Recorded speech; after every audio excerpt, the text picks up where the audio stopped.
Your show's rubbish.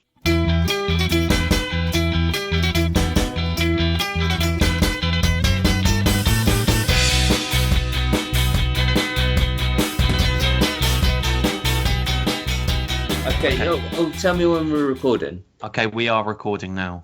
Okay, welcome to the Trout Spinners, but it's not a normal Trout Spinners. It's a very special episode. We've got a big interview. I'm Gary Forrestal. With me is Mars Purnell. Hello. How you doing, Mars? I'm good. Yeah, it's quite wet and rainy today, but no, I feel good. I'm in good spirits for today. I'm excited. I'm a little bit nervous. I'm just nervous. I'm going to need the bathroom for this interview. We just discussed this. We are going to have a wee immediately before the interview, but in about 15 minutes basically we're going to be interviewing Lisa Ullmann. Now that's not a name that will jump out at most people. She's a behind the scenes person rather than a front of house person, but she produced the Ricky Gervais show that ran on HBO and Channel 4 in about 2010, 2011, the animated series, which I'm sure most of you will be familiar with. Now, it is a rule of ours that our podcast is about the XFM Ricky Gervais show and not about the podcast. But since Mars has been sort of tracking or pursuing Lisa, it sounds bad. No, not in a creepy way. No, but he found out about her, and this is just too good an opportunity to turn down. So it is about, we do only talk really about the XFM show, but this is so linked, we think, to the subject. So it'll be fascinating to talk to her. And she's a big guest. She's in America at the moment. It's about 4:45 p.m. here, and she's in the morning, so she's going to join us in about 15 minutes. This is just a little introduction we're recording. What's your interview style going to be? Because I want to know, I don't want to be the dead wood here. I'm thinking that you'll be the Paxman and I'll be the sort of Graham Norton. Do you want to drink, take a seat, provide some comic relief to some degree? I think you're overthinking it. I'm going to press her on whether she's threatened to overrule her press secretarial. You know, in all seriousness, you know, we hope when we interview, we are not experienced interviewers. So yeah, previously we've interviewed Richard Anderson and Andrew Phillips. If you haven't heard those interviews, check them out. But yeah, those are the only people we've ever interviewed in any context, really. I've spoken to people in life and, you know, in ask some questions. Asking your mum how she is not. So I've just got to look at Lisa and imagine that I'm talking to my mum. Yeah, don't tell her that. I don't think that'll go down too well. But you're like my mum. It's so creepy as well as. But yeah, anyway, this is just a little introduction. So we're about to start now, and I think we're both ready. Yeah, I think so. And what we'll do is we'll record the interview, because that's the whole point of this show. And then hopefully, at the end... Don't forget to press record, Miles, because that'll be annoying. That's why we've had a few technical glitches on the way. We have, which isn't today, unlike this show. So do stay tuned at the end, because we've got some big news relating to other people we're going to be interviewing, other news that we've got in podcast land. And yeah, I hope you enjoy it. I hope we enjoy it. And I hope that we perform as we want us to perform. Yeah, no, I'm performing as I want me to perform. I want us to perform as you want. Yeah, it's hopefully Lisa enjoys it as well. That's a lot. Yeah. And so, yeah, here is the interview. Well, I'm genuinely delighted today to say we've got a very special guest with us. She is, amongst other things, the Emmy Award nominated producer of The Ricky Gervais Show. Executive producer that ran on HBO and Channel 4 a few years ago. Lisa Ullmann. Lisa, how's it going? It's going great. I'm just thrilled to be talking to you guys. Fantastic. Thanks so much for doing it. We really appreciate it. And just, I guess, obviously, you've done many things in your career. I was looking up what you're doing now and what you were doing before, but obviously our podcast is about the Ricky Gervais show that ran on XFM, but all of our listeners will be aware of the animated series. How does one sort of fall into that role? I mean, what did you do before? What was your journey up to that point in media? Well, I'll tell you, Gary. Basically, you know, I worked as a development executive for several years, first in film and then in television. And have always been just a real big comedy geek. And I always say, in regards to the entertainment industry, it just pays to be a fan. You know, if you're like a really big unabashed fan and you know your stuff, it really can paved the way to success. I mean, Quentin Tarantino is kind of like the best example, I think, of that, right? So I don't know how I've been like an Anglophile forever. I mean, I was a huge fan of the Young Ones, Ab Fab, right. like I used to go to London all the time when I was a kid. My mom and I would go on these trips. And so I've just been a huge fan of British comedy for years. And so I don't remember how I got wind of The Office, but I was definitely an early bird on The Office, and obviously became completely obsessed. And so I had been working at a network and made the leap. I joined a company called Wild Brain, and I had never worked in animation before, but the company was looking for somebody who had not work. They were a production company, but they also were an animation studio, and they wanted somebody with like an alternative comedy sensibility who had not worked in animation. And I thought that was really interesting because it showed kind of thinking out of the box, because a lot of different sectors of business can get a little bit myopic. So I found myself working at this company and started looking at things with the eye towards, could we animate this?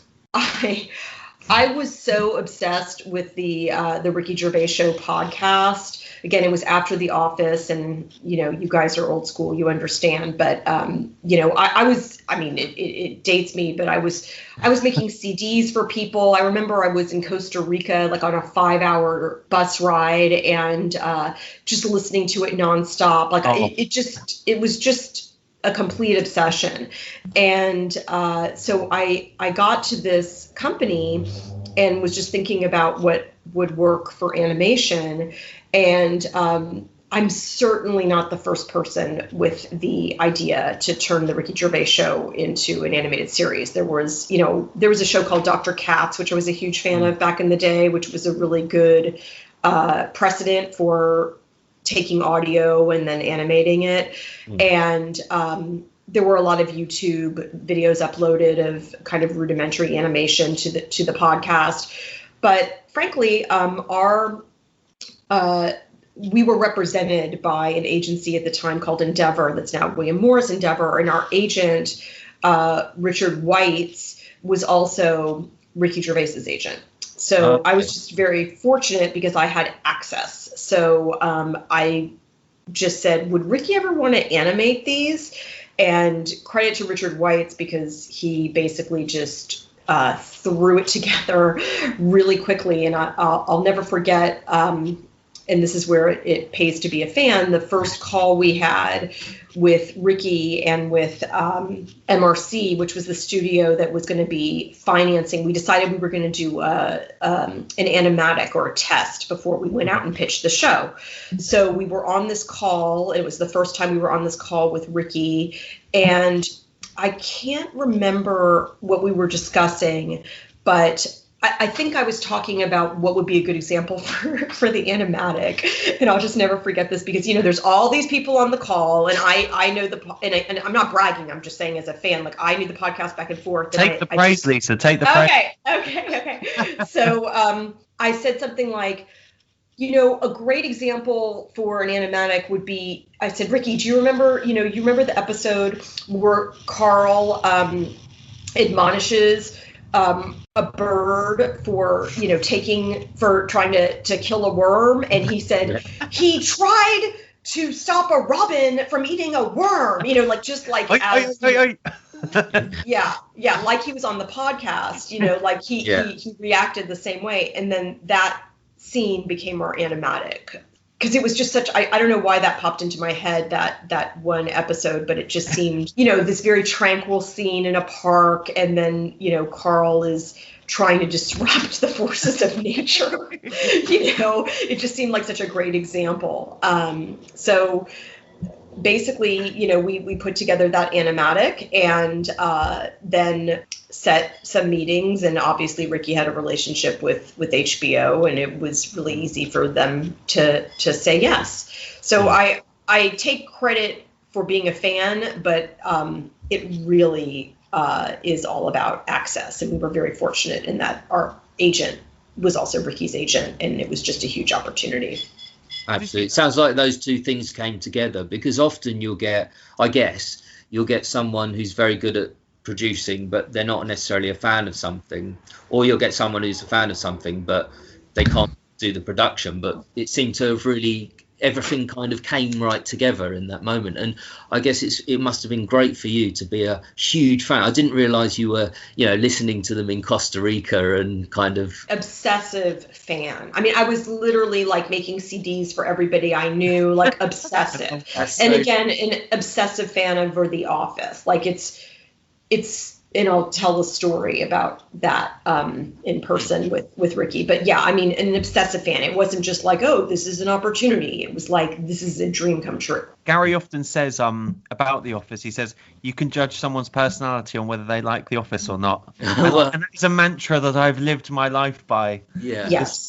This whole time for 30 years. Yes, for sure. There is something great about the podcast, because I listen to a lot of podcasts, a different variety, like documentaries, whatever it is, but they work so well on the animation. And I think one of the benefits about audio, and we talk a lot about this on the show, is the fact that you can kind of make up the pictures and using your imagination. But yes, the animation was so great because the sketches and the scenarios that they painted, they just worked so well. And I don't know whether it's just like Carl's surreal imagination and his bizarre stories that he comes up with, but it really worked. How hard was it sort of to convince people to sort of get involved with that, or how did you settle on the style of the animation? And yeah, I have a lot of thoughts on that, or revelations. So first and foremost, I will say that I have very good expertise in comedy, had very little expertise in animation. So early on, our designer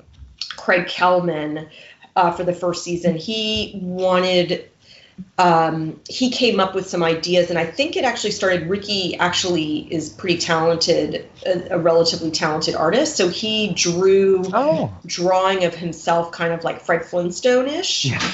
And Craig kind of ran with that. And, Ricky has been quoted as saying, like, there was a juxtaposition of this kind of like nostalgic, childlike animation, because there is a biting quality. I mean, it's not really biting if you're British, I mean, that's the culture, right? But it helped underscore anything that was, it was like a fantasy and sweet. And so the style was absolutely dictated. It was guided by Ricky. He had some specific ideas about that. It was a real process. Like it's actually, it can be difficult for me to watch the show because it hadn't really been done before, and it took a long time to kind of find our footing, because I'm really proud of the last season. I was looking on Instagram, and there was a episode that I love where Carl plays a hostage negotiator. Yeah. And that was one an of my example. favorites. Yeah, and that, I mean, it's such brilliant audio. But once we figured out, we kind of said, well, what if Steve and Ricky are the cops? So we started to take liberties as we moved on. Whereas like in the first season, we would have just made regular cops. So it took some time. It evolved. You can kind of see like the evolution. And it was really fun to kind of insert Steve and Ricky in certain character roles that they were setting up, right? So it was really challenging, and it's also very challenging from an animation perspective, because generally speaking, in animation, you have kind of sets. Take a show like Bob's Burgers, and by the way, the creator of Bob's Burgers, before Bob's Burgers, was our consultant for season 1. Okay. I love Bob's Burgers. Fantastic. Yeah, it was just very challenging because it's very expensive to have different scenarios every single time, different characters. It was confusing, and it was confusing about, we decided, okay, we'll have them in studio, we'll cut back to them in studio, because that frankly keeps costs down. And it also just is what it is, right? We're not pretending that it's not, them commenting on things. So the home base was helpful. And then, but yeah, it definitely evolved. just one example in terms of that I really remember that I'm really proud of, or that was really difficult to kind of figure out, because Carl's musings are so extreme that they're sometimes very difficult to animate. So there's a great, it's an example to me of like Carl actually being very prescient and also very spiritual, where he says, does the brain control you or do you control the brain? Yeah. And we've all thought it. Yeah.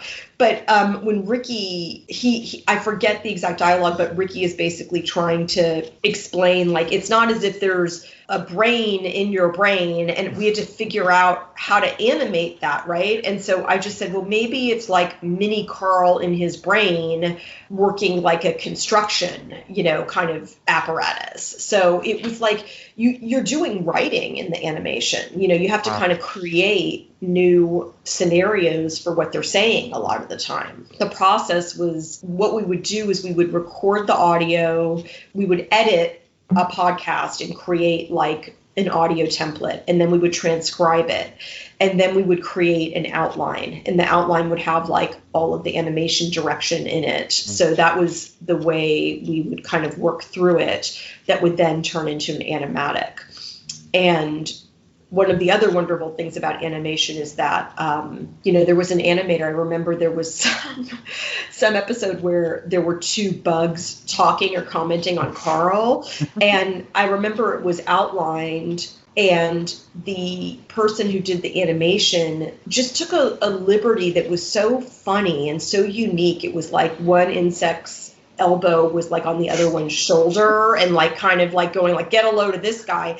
And I just was like, who is this animator? They totally get it. And her name was Tatiana, and I was like, I want her for everything, because she just added, like an extra layer joke based on what was in the outline. So it was a really interesting process based on who's doing the storyboard, who's doing the animation. There were just layers that could get added and improved, but it all started with the audio and then this outline where we would describe what would happen in the animation.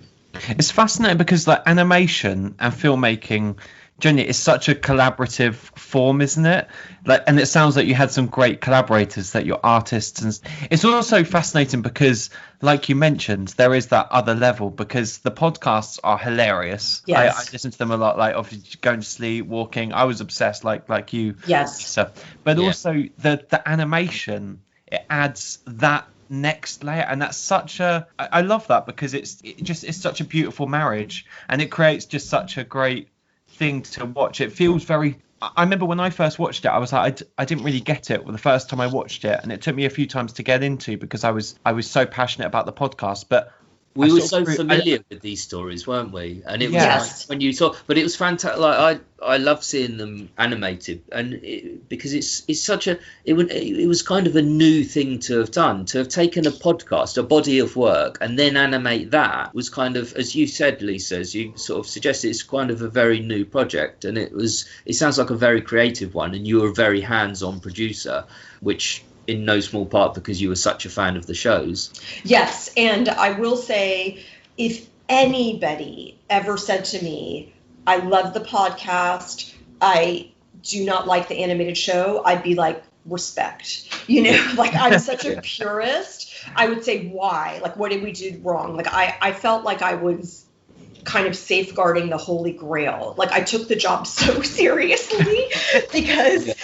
I remember in the last season, I'd be like, wait, we didn't do the mug episode where he came up with the clippable mug mat or whatever. Like, I just knew that there were certain classics. I was so committed and devoted to making sure and that it was added value and not just opportunistic. I really do respect anyone who, for whatever reason, is a purist just based on the audio, and I would always just say, why, like what, but I've been so happy that most people, well, number one, I'm Jewish, and I say it's a mitzvah because there are people who didn't listen to the podcast, right? And so I feel like I created a mitzvah by bringing Carl to more You know, like, imagine that there are people who didn't listen to the podcast and this is their first exposure. You know, like, that's a huge, that makes me really happy. Oh, Yeah. Carl's kind of a cult figure now, isn't he? I mean, he was a cult figure when we listened to him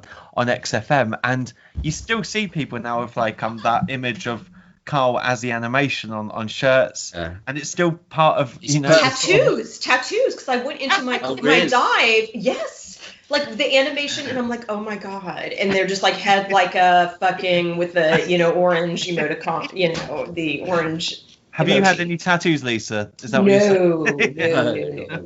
But we find, Lisa, that we've got. I know this is not like a thing about our podcast. We're not huge. We'll always have a ceiling because not many people know about the XFM shows.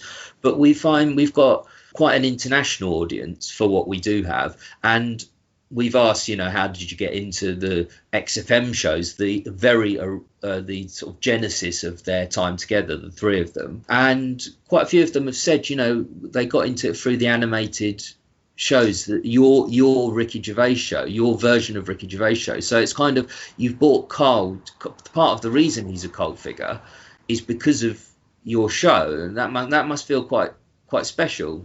That's wonderful to hear. I mean, it's so ironic because, you know, I feel like I'm oftentimes, I mean, this sounds so pretentious, but I'm a little bit ahead of the curve. And, you know, this was now they're animating podcasts. Like, I do feel that the show should have had a little bit of a larger reception. So I love, but, you know, that happens a lot with things that are cult following after the fact. And I just, nothing, like I said, nothing makes me happier if I'm bringing more attention to Carl, and of course, you know, having him potentially recognized in public and harassed. That's awesome. I'm sure he appreciates it as well. I want to ask, how did you decide that? What was the selection process like for the scenes you wanted to animate?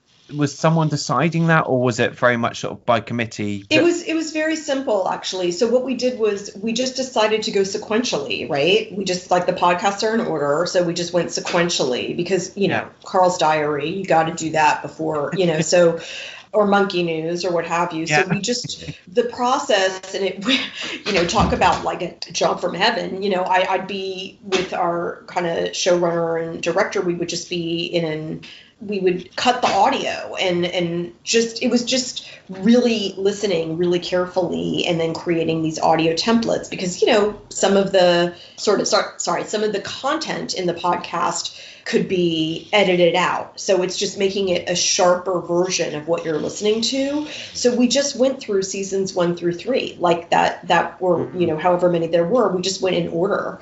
And then we just kind of looked at what was left, if there were specials, and, you know, what ended up on the cutting room floor and in the final season, what we could kind of like stitch together. That was just something that Ricky agreed to, and it just made sense, right? Because it's like you're following the podcast. Like, the evolution of Carl has to be linear and in a time frame because they sometimes refer back to things. And but it was just editing out. It's just listening really carefully, and when you're listening, like you said, you're just imagining the visuals and finding, oh, that's a great visual, or this is just them, it's just banter, it's not really anything. How closely did you work with Ricky, and did you work, was Steve and Carl, were they involved sort of in the process at all, and how closely was Ricky involved? So kind of reminiscent of how we're living in COVID, we really did everything remotely. I mean, you know, we obviously had some calls. We'd have a call at the top of the season, but everything was really over email. You know, like we would just share, like I told you, that there'd be a kind of outline, right? There would be like audio, then an outline. We would just submit everything, and he would just give notes. So Carl was not involved at all, and Steve was not. It was really just Ricky. I mean, Steve was involved in the calls in the beginning, but it was really primarily Ricky.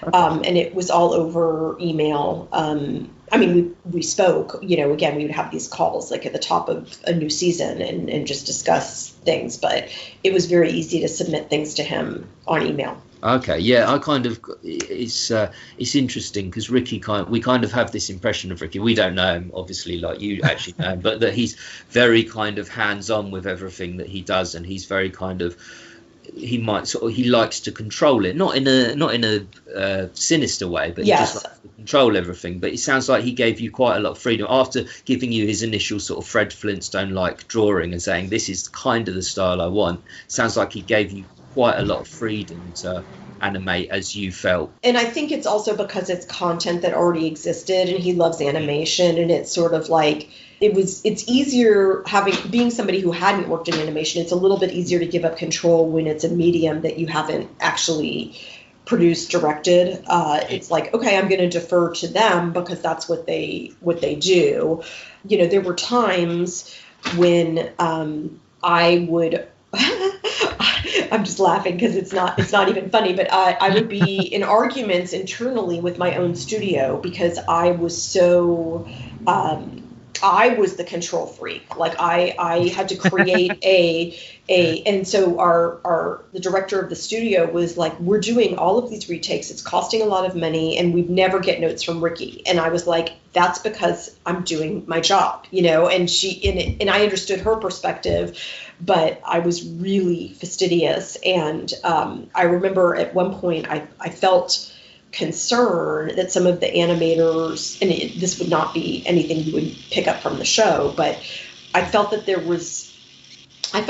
that that tonally some of the animators or directors weren't understanding the Ricky Gervais tone and kind of the deadpan British comedy tone. So I created like this reel, like this tone reel of like things from The Office, and like, look at the eye darts. Like it's not about a big laugh or a big reaction. It's an eye dart. Yeah. It's like, you know, I just had to take reality and you know, or just when Steve and Ricky look at each other like, oh my God, this is getting good, you know, because so much of the comedy is in how they're reacting to him, but it's not like, unless they're laughing, it may not be a big bellow laugh. It might just be like a subtle. Yeah. So I'm very proud of my being the control freak, and then ideally, you know, that we didn't receive a ton of notes from Ricky because, like I said, it pays to be a fan, and if you're a student of the style, then it's just mimicking what they've already done so brilliantly, and just finding a way to make it work in animation. Absolutely, and you really did. It really comes across well. I know, you know, you could say, oh, I'm just saying that because you're on, but it comes across fantastically. The amount of creativity that you put into that and your animators put into that was quite astounding, because, you know, you've got the audio there, but as you say, you know, and it's hard, you didn't think about this before, but, you know, when you have Carl inside his brain, or just an insect put in his elbow, another insect shoulder, you know, those are, it's really hard. It must be really hard to do when you've got a body of audio that you can't change. You can't say to Ricky, actually, could you just say this line, because then we you're kind of constrained by the audio, but you made it, you know, fantastic. But also to be, when you love something that much, it was literally like, and I also want to give credit to our showrunners and consultants, Carl Adams, Lauren Bouchard, Steve Patrick, you know, our director Dan Fraga. There were amazing Craig Kelman. There were a lot of amazing people involved in these creative choices. But yes, it was agonizing because, like I said, it was it's like being a defense attorney for somebody who was, you know, it's like To Kill a Mockingbird but with animation. Do you have something that didn't make the show, or that you wish made the show and it was like a personal favorite, or like some of the hard decisions that you had to make whilst in the production? You know, I would say no, because towards the last season, we were really kind of scraping together additional audio and specials. Yeah, I mean, it's just because of the editing process, right? It's just because a lot of stuff had to be cut that wasn't made for animation. So yeah, no, there was really nothing that I felt we missed out on including, and like I said, I just remember in that final season, we have to do clippable Matt, you know. Yeah. That's a conversation I thought you'd never be in.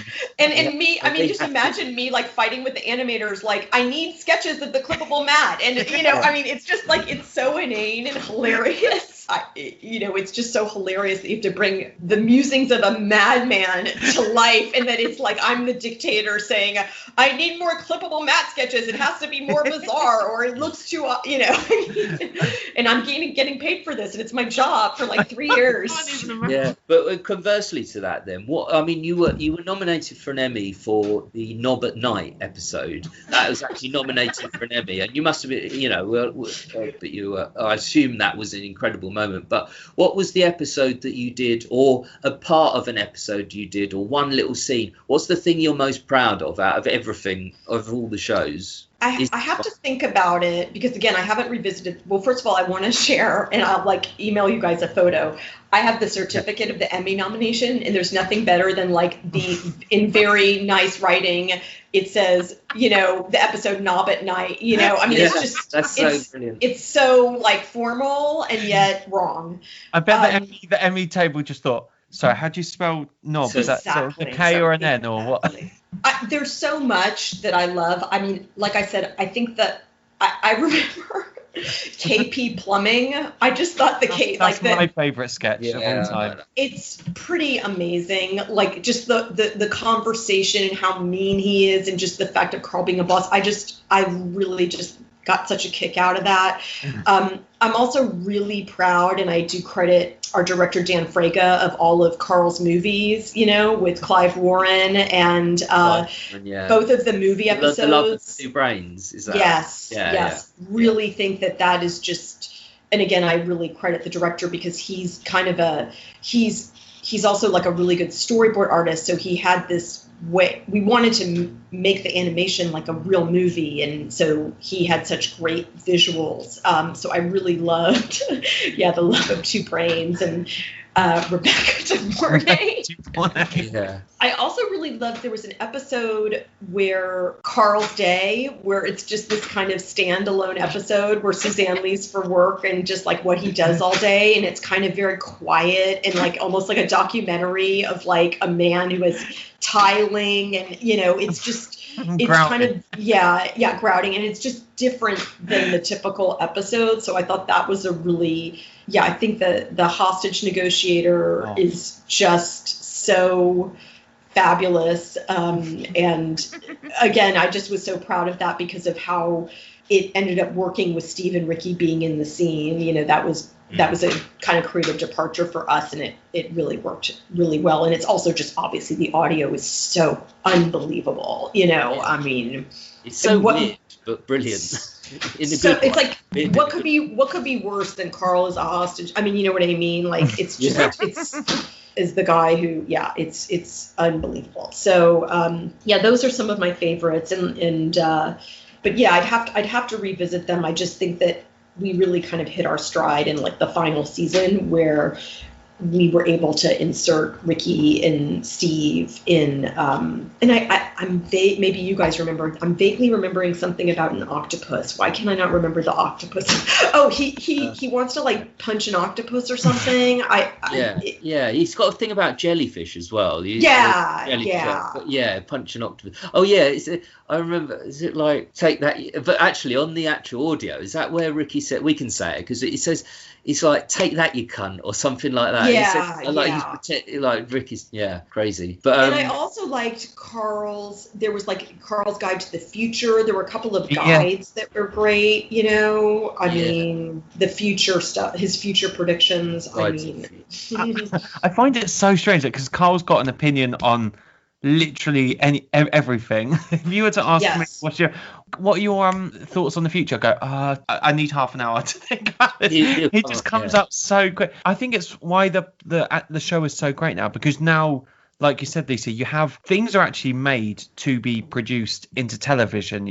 From being a podcast, they're made with that in mind. Foresight, with that in mind, and it does, for me, it ruins it. Like part of the genius of the Ricky Gervais show is because it felt very. I mean, they were kind of forerunners of the whole podcast. It was the most successful podcast of all time. I mean, there were no podcasts, but there was so much improv and stuff. It just felt very fluid. Like it felt like how I want the podcast. I love a podcast that just like It just feels like, you know, you're just moving through conversation and chat, and that's the kind of free flow and stuff that Ricky Gervais did so well, and it translated great onto animation. It just feels very fluid and relaxed. I think the fact that they didn't do it for animation at the time, they just did it for a podcast, makes it work better. Then you can animate it and it's brilliant. But if they'd done it with that in mind, if anyone did it with that in mind, it wouldn't have been as good. It wouldn't have been as natural, I guess.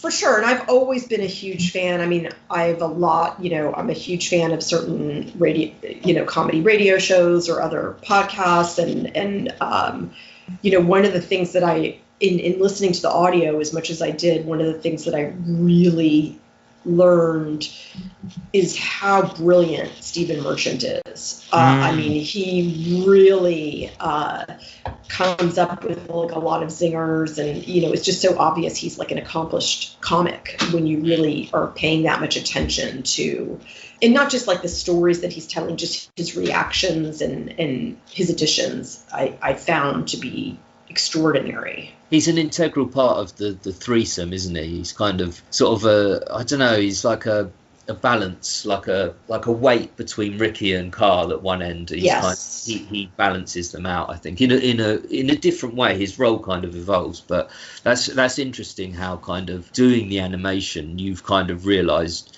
even more so how good Stephen Merchant is as a comic. He's fantastic, actually. It could easily be the Ricky and Steve show, and it wouldn't be. No one could complain. Well, there's so many great moments with Stephen, isn't it? Like the nightclub story where he ends up signing autographs.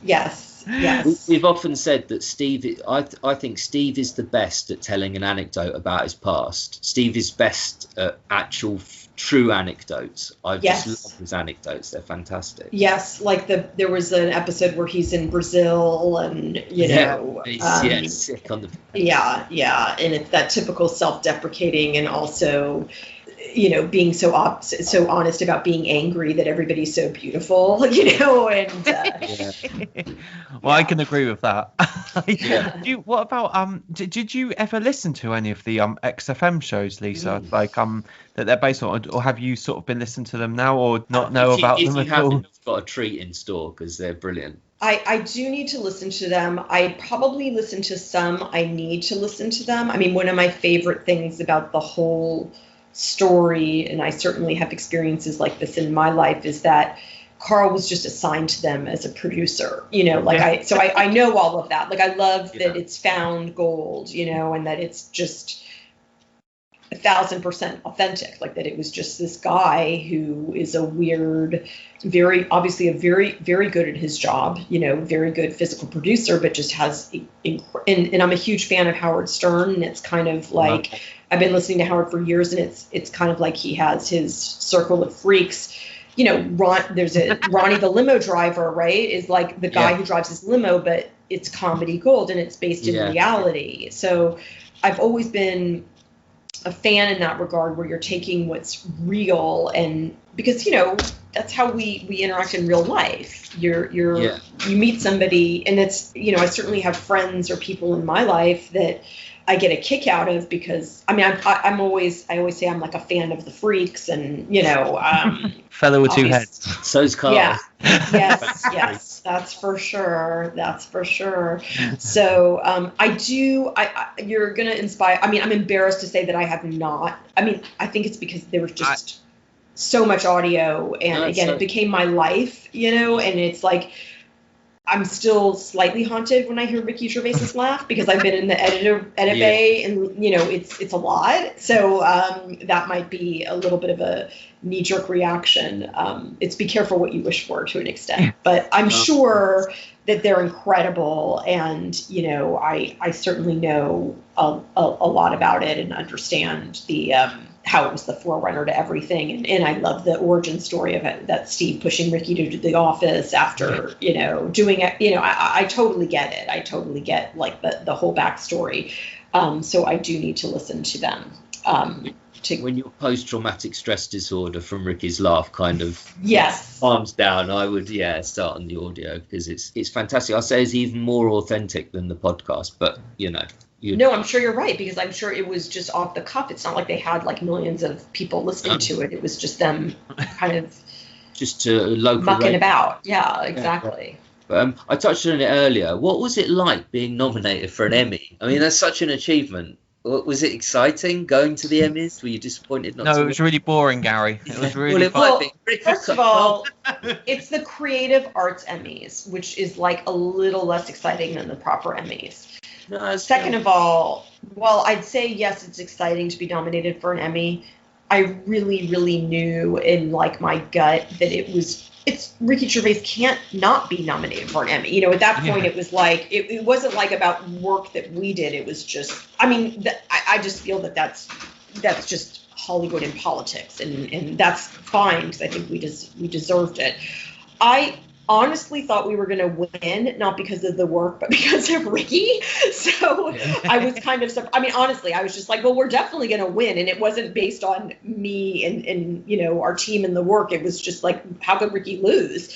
So I did like prepare a speech. So I was disappointed because I just expected it because it's Ricky. But yeah, it was a great acknowledgement for sure. And, you know, definitely proud of it. Like I said, I feel like the show might have been ahead of its time and would have loved if we had a little more recognition for the kind of creative endeavor that it was. It's hard to understand how it's you know how it was put together, but yes, of course, it's a wonderful honor and it's great, and you know, it's again, like I said, it just, as long as it's bringing more attention to Carl, that's the most important thing.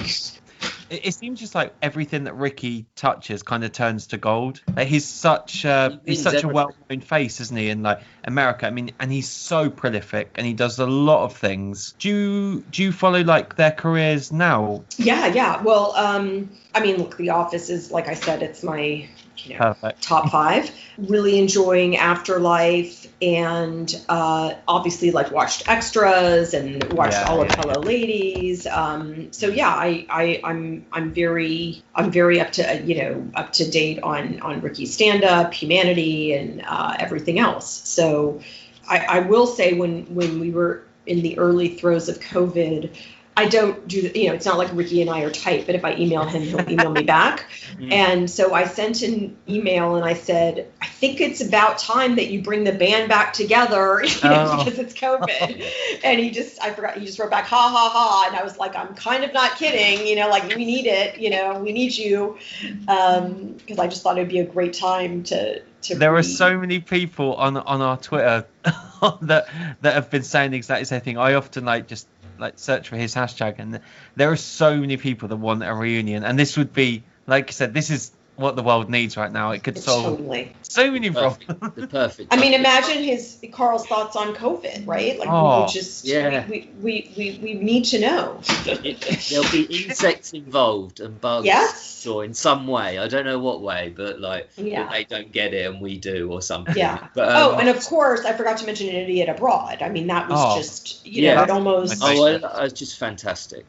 Yeah, it's just unbelievable. It's nice that you're still in touch with Ricky in that way, that you still kind of got a relationship with him now. That's nice.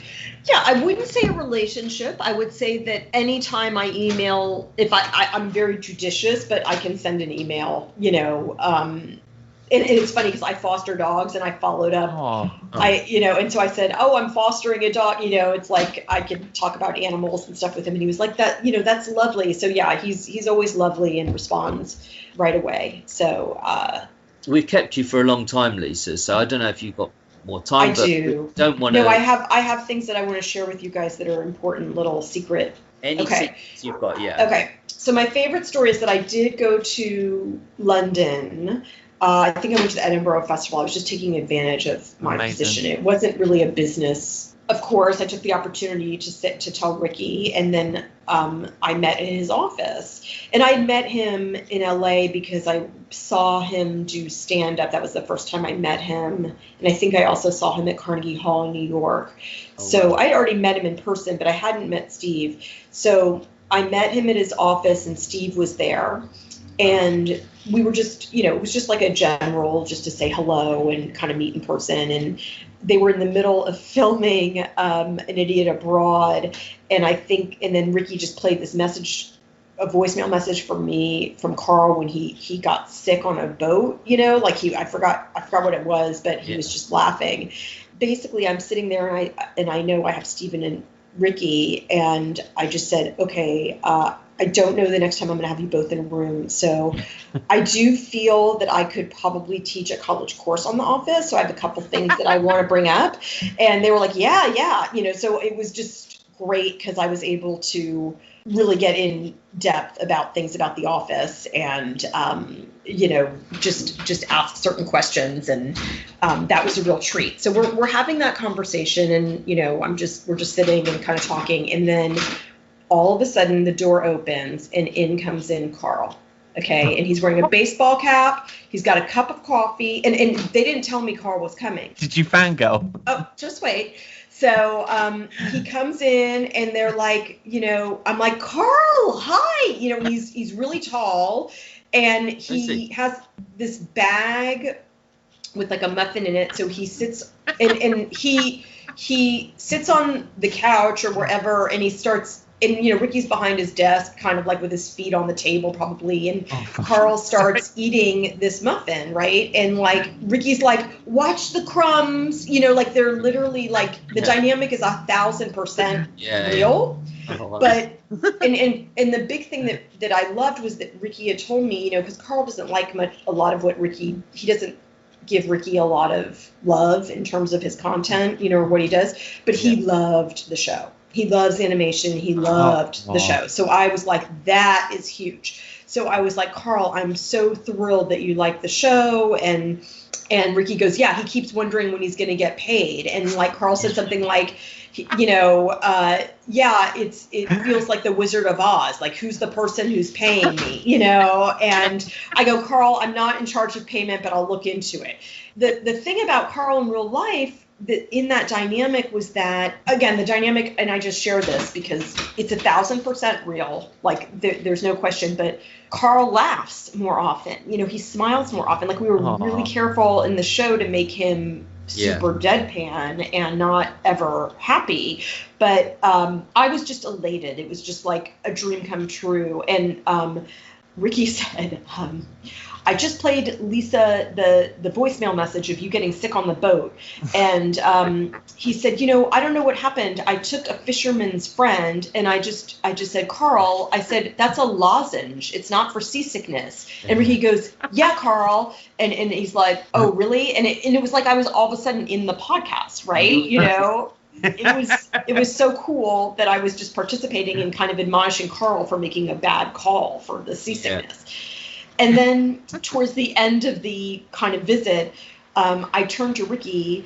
I said, he is so much more smiley and happy in real life. And Ricky laughed. He goes, and it doesn't take long for people to talk about him like he's not in the room. And I go, oh my God, Carl, I'm so sorry, because it's literally like he's this creature or this thing that you have to comment on. And I didn't say, Carl, like I'm just talking to Ricky about him, like that a cabinet of curiosity. Surreal. So it was just an utter delight, that I'll never forget to have them all three in the room, and that Carl, took the time to come by. Not, please, he has nothing else to do, but that he's grouting. I mean, I'm not that honored, but it was just so wonderful to know that he was a fan of the show, and really enjoyed the animation, and it was great. So that was a really big highlight for me. That's fantastic, and what a surreal but brilliant experience, because you weren't just you are the producer of the Ricky Gervais show, but as we've heard, you are a mega fan, like we are, like huge fans. Mega fan. To be in that environment must be. I would give anything to kind of have been. I would freak out. I think I would be okay with Ricky, I think. But if I saw Carl, I just don't know what to make. Like you said, being really tall, and he's quite striking, and because you love him so much, it's just such a bizarre thing to meet your heroes, and Yes. and it's just a little fella from Manchester. Yeah. Totally. And it was just such a surprise, like when he just ambled in like late, and it was just, I just didn't know he was coming. So I never thought I'd meet him. And I just share, because people, there's like these conspiracy theories that Carl's an act. And I'm like, it's not an act. I was there. I saw it in real life. He took Fisherman's Friend. He had no idea that Fisherman's Friend was a lozenge, and I called him out on it, and so did Ricky. So it's like, none of it's an act. It's totally real. Other than the fact that he does seem to smile more. And you see that in An Idiot Abroad. Yeah, and you see it in An Idiot Abroad. He does smile. Yeah. And he's so great, though, when you see him, like, definitely the later series of An Idiot Abroad and Moaning of Life. He loves people, and he dances, and he gets involved. He's a proper people person. So you can play, and that's, I don't know, that's kind of ignorance that people have, I suppose, because you can be deadpan and silly, but in other environments you can really thrive and take to people, and he comes across so well in everything. I think everyone should be a little bit like Carl, actually. I mean, Ricky adores him for his brain, but also he just doesn't give a shit, excuse my French, about, you know what I mean? Like, he just does not care how much money Ricky has or how much success or awards. He literally doesn't care, and that's great. That's, also kind of like a British tradition that is being upheld. And that's really great. So there's a similarity between them in many ways. Oh, no, I completely agree. Lisa, thanks so much. I mean, I don't want to, we've taken up more of your time than we'd planned to, but your insights were so fascinating. It's so great to hear, especially about you being in their office and Carl coming in, and but everything about what you've talked about is really interesting. So thanks so much for coming on. Thank you, Lisa. I've really enjoyed that. This has been such a pleasure. Thank you so much. You're very welcome. Loved talking to you both. And that was it, guys. That was the interview with executive producer of the Ricky Gervais Show, Lisa Ullmann. Lisa was lovely, wasn't she, Gary? Lovely. We spoke to her a bit off air beforehand and off air afterwards, and she was as lovely then. She was very, very forthcoming as well in her interview, and that makes for a perfect interview, really, because she kind of spilt the beans on not on anything private, but just on little interactions and things. And I think fascinating. She really is a fan, isn't she? She's such a fan. She's a geek like us. It's so nice to hear. But like we sort of said at the end of the interview, because so many things, you kind of consider these things just made by sort of conveyor belt, by committee, but there was such love, dedication and passion involved in that project. And it's true what she says, it pays to be a fan. Yeah, but she wasn't any old fan. To be involved to that level, you've got to be a fan and an incredibly talented producer of TV, and she was. So it was a perfect marriage, and I can't imagine there's that many marriages come together that well that often in TV. As you say, you imagine things are kind of conveyor belt produced, and I bet a lot of things are, but this was clearly made with love, and I'm going to revisit them, and I would urge listeners, go back after the interview, have a watch of some of the episodes. I'm going to do that. We're fans of the animated show here, but it's fair to say we're more of fans of the XFM show. That's fine to say, but it's just because that's our podcast, that's the kind of foundation, but we love the animated show. But I'm going to go back and watch some. But yeah, fantastic. And I hope this interview has kind of added to your enjoyment. You got like a little bit of a sneak behind the curtain. I'm an absolute geek. I like to know everything about everything that I'm obsessed by. So I've enjoyed that. Several people, anyone who watches in a film who likes, I'm glad that it ended when it did, because I needed the bathroom. Mars needs a wee, but no, I could have talked to her for another hour easily, but we just didn't want to take up her time. Hopefully enjoyed that. Let us know your thoughts on it. Next week we've got coming up another interview, very different guest, completely different. So he's he does work in media and things, but he's called Laurie. What's his name? Laurie Peters. He's an artist, illustrator, animator. He was Carl's, I believe, one of Carl's only friends. Yeah. So we won't say too much about it now because we don't know that much about him. We don't know how it'll go, but that's next week. And then after that, we'll get back to our normal Trout Spinners episode 34, I think, or whatever we're on. So yeah, hope you enjoyed it. Let us know your thoughts. Yeah, tweet us at Spinners Podcast and on email spinnerspodcast@gmail.com. But yeah, that was the interview. We hope you enjoyed it. Let us know your thoughts, and we'll see you next week.